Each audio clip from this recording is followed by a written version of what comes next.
En este objeto de aprendizaje vamos a ver la gestión del agua y su importancia para la conservación de los bosques de ribera. Los objetivos son comprender las principales interacciones entre hidrología y vegetación leñosa de ribera y concienciarse de la importancia de la gestión del agua para conservar los hábitats de ribera y los estudios de caudales ecológicos. Los contenidos serán principalmente una introducción, interacciones de la hidrología y el bosque ripario, casos de problemática y un caso real, y veremos un vídeo sobre la problemática de gestión de niveles del agua también en un embalse. Finalmente, conclusiones. Primero, introducción. ¿Qué importancia tiene la gestión del agua para las riberas o los sotos? Pues la regeneración de los bosques depende de la hidrología, por tanto la alteración de los caudales va a afectar a su conservación y a su estado ecológico. En segundo lugar, que aplicar los modelos disponibles pueden ser herramientas potentes para hacer una restauración de un río, para tomar decisiones a medio y largo plazo. Por lo tanto, los modelos tratados en otros objetos de aprendizaje también serán revisados aquí, su aplicación,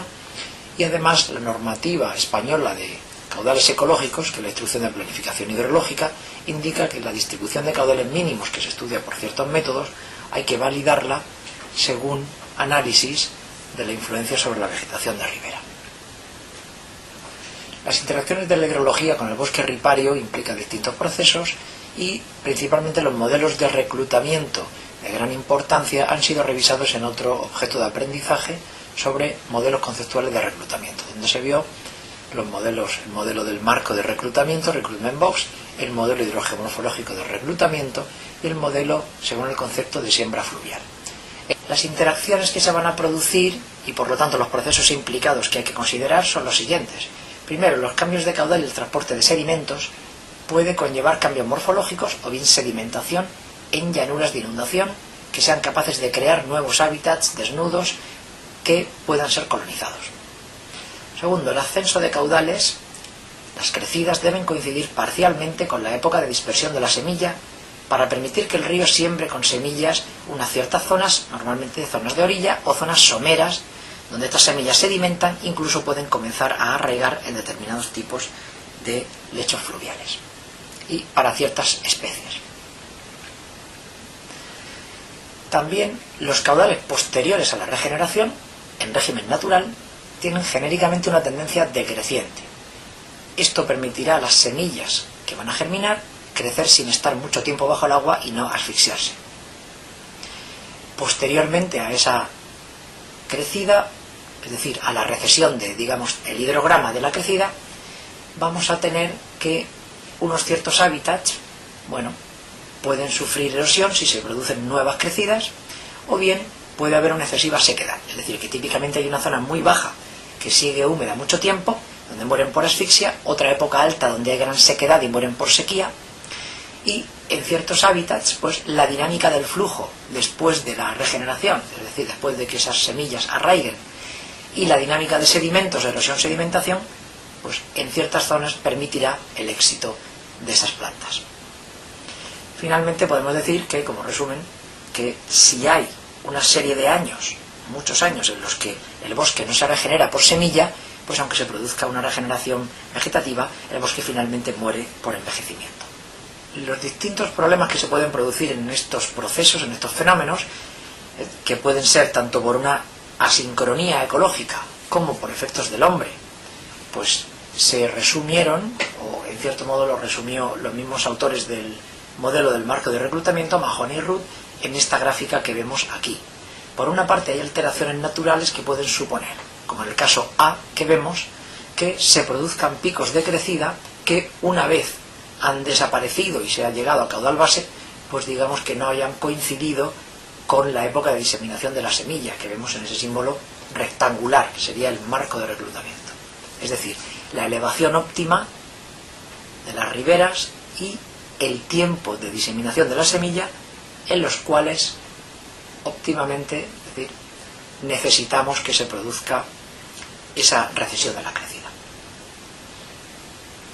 El segundo caso, el caso B, que también se produce de forma natural, sería cuando el pico de crecida coincide bastante bien con la época de diseminación de la semilla y por lo tanto lo que va a ocurrir es que durante esa diseminación hay unos caudales excesivamente altos el caudal puede incluso estar movilizando sedimentos del lecho, las plantas no arraigan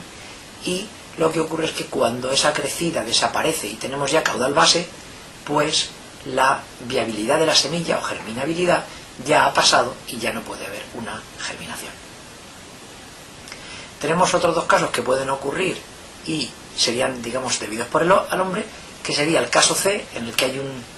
una bajada muy abrupta de los caudales durante la germinabilidad, por lo tanto esa bajada muy abrupta haría que el crecimiento de la semilla no se adapte a la humedad disponible y se sequen, y el caso D sería cuando hay una regulación del caudal que se mantiene uniforme por la gestión de los caudales, y por lo tanto, si eso coincide con el periodo de germinación de la semilla, pues al no descender el caudal, esas semillas se mantendrían siempre en el agua y al final mueren por asfixia. Un caso real de aplicación sería el que tenemos aquí, en un río mediterráneo, en el cual vemos arriba que la época de diseminación y viabilidad de las salicáceas, es decir, Salix y Populus, coincide con la primavera, y en este caso, en un tramo no regulado, se produce una tendencia descendiente de caudales y por lo tanto, con esa bajada de caudal, se va a producir luego un caudal base y un descenso de nivel del agua que permite su germinación. Sin embargo, en el gráfico inferior vemos un tramo regulado, a muy pocos kilómetros del anterior, en los cuales, bueno, se produce una generación de crecidas durante la primavera, y eso hace que la tendencia de elevación del agua no solo no sea descendente, sino que aumenta. Por lo tanto, en la época de diseminación el agua está creciendo y durante todo su periodo de viabilidad hay una inundación de la ribera, una inundación de las zonas colonizadas, es decir, la zona donde sedimenta la semilla, por lo tanto estas no tienen capacidad de germinar. Y eso se espera que puede producir a lo largo de los años, a largo plazo, una degradación del bosque de ribera. Además, en el caso superior, vemos aquí que la época de diseminación y de primavera también coincide parcialmente con la freza e incubación de la loína del Júcar, un pez nativo de la cuenca del Júcar y endémico, amenazado, que también se beneficiaría de las crecidas naturales que ocurren en primavera, puesto que en esta época esos caudales limpiarían el lecho y lo dejarían mejor preparado para la época de reproducción, de la puesta de los huevos. De Sebes y meandro de Flix. Estamos en el tramo final del Ebro. Como veis, forma estos meandros espectaculares, y de ellos, el de Flix es de los más espectaculares que hay en todo el tramo final del río Ebro. La zona protegida es la que veis, por una parte esta zona que es el meandro, y por otra esta zona que se conoce como Sebes, aguas de arriba de la actual presa. Antiguamente esto tenía otra morfología. De hecho, en esta imagen antigua se puede ver cómo había un azud de origen árabe que cruzaba en diagonal. Había una serie de islas fluviales muy sometidas a las crecidas del río, que en esta imagen podemos ver que eran crecidas muy significativas, de un orden de magnitud superior a las que tenemos actualmente, y cómo este tramo del río ha cambiado a partir de dos hechos fundamentales: de la industrialización, por una parte, y de las consecuencias también del abandono de la práctica agrícola, y por otra parte de la construcción de un azud mayor de la actual presa, que está ubicada en este punto. Si nos quedamos con esta zona de aquí, y la vemos en este esquema, podemos ver cómo con la existencia del azud había una cierta morfología, una cierta dinámica de islas, de zonas con bosque de ribera, de zonas con bancos de gravas, y cómo al construir en este punto la presa, el nivel del agua se eleva. No es una gran presa, con lo cual el nivel no se eleva muchísimos metros, y además es una presa que siempre mantiene un nivel prácticamente constante. Entonces hay una división de esta isla en dos islas más, pero se acentúan en toda esta zona los procesos de sedimentación. Esto se construye antes de las presas de Ribarroja y de Mequinenza, por lo cual la aportación de sedimentos y la falta de actividad agrícola en este punto contribuye a que se consolide todo un humedal muy extenso en esta zona, incluyendo una zona de bosque de ribera que es el más extenso de Cataluña. ¿Qué es lo que ha sucedido en los últimos años? Pues en los últimos años ha sucedido que esta imagen de bosque de ribera esplendoroso que teníamos se está degradando por un cambio en la gestión de este embalse. Un cambio que ha hecho que los niveles habituales a los que se sometía y que estaba regulado la producción eléctrica cada vez los niveles máximos y mínimos de oscilación se han ido juntando en el tiempo y se han ido al límite máximo de la cota de explotación autorizada. Lo cual quiere decir que cada vez es mayor el número de días que está permanentemente inundado el humedal, permanentemente inundado el bosque de ribera, y que ese bosque que se regeneró hace más de 50 años y que creció con todo su esplendor, ahora se encuentra literalmente ahogado, ¿no? ¿A qué se debe ese cambio de gestión hidroeléctrica? A la optimización de la producción, pero también a cambios estacionales que, en el consumo eléctrico, que tienen mucho que ver con cambios en los usos que tenemos en nuestras casas, ¿no? Estamos hablando de que antes el consumo eléctrico mayoritario era en invierno y en cambio en verano disminuía. Ahora es al revés, se ha invertido incluso esa tendencia, el consumo eléctrico en verano es mayor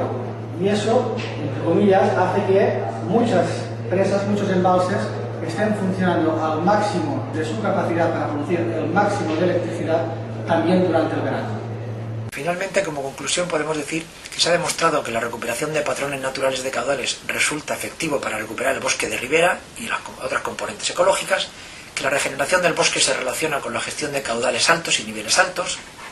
que en algunos casos será necesario recuperar crecidas naturales en el río, aprovechando lluvias de primavera, pero esto no compromete los recursos hídricos, ya que esto no se necesita todos los años, sino solo en los años más propicios, mientras que en otros casos es necesario gestionar niveles de agua, de embalse, para que no haya una excesiva inundación durante el tiempo, también ocurre en el río, de modo que esto está ocurriendo en distintos países del mundo en la gestión del agua para plantas hidroeléctricas durante el verano. Esto es todo, muchas gracias.